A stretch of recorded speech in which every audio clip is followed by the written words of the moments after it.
یہ بات میں نے 5ویں جماعت میں پڑھی تھی. علامہ اقبال کی نظم شکوہ جواب شکوہ میں نے پڑھی. بانگ درا مجھے میرے بڑے بھائی صاحب نے بھیج دی تھی.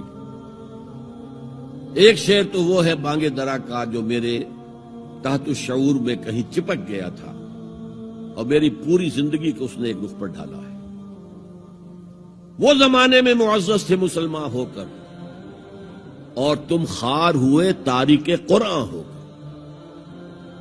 دیکھیے یہ بات صرف اقبال نے نہیں کہی. وہ داڑھی مڈا تھا، عالم تو نہیں تھا. یہی بات کہی 14ویں صدی کے مجدد اعظم شیخ الہند مولانا محمود حسن اسیر مالٹا نے.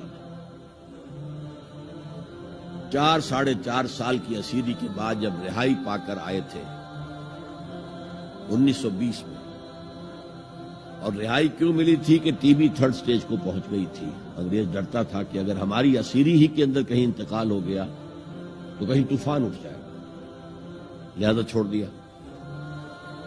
دیوبند میں ایک جلسہ منعقد ہوا اور وقت کے سارے بڑے بڑے علماء موجود. اشرف علی تھانوی صاحب موجود، شبیر احمد عثمانی صاحب موجود، مولانا حسین احمد مدنی موجود، ہمارے جو پاکستان میں مفتی محمد شفیع صاحب موجود. اور انہوں نے یہ واقعہ لکھا ہے اپنی کتاب میں وحدت امت میں کہ شیخ الہند نے کہا کہ ہم نے تو اپنی 4 سالہ دور اسیری میں جتنا ہی غور کیا ہے، ہمیں اپنے زوال کے 2 اسباب نظر آئے ہیں.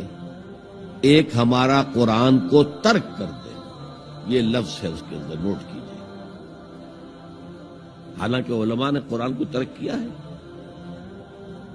لیکن اگر آپ نے کہا نہیں تو یہ صحیح نہیں ہے، کیا ہے. ان کا سارا زور فقہ پر ہے، حدیث پر ہے، زیادہ زور قرآن پر نہیں ہے. صحیح بات.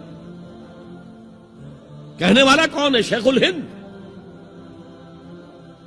ایک ہمارا قرآن کو ترک کر دینا اور دوسرا آپس کے اختلافات.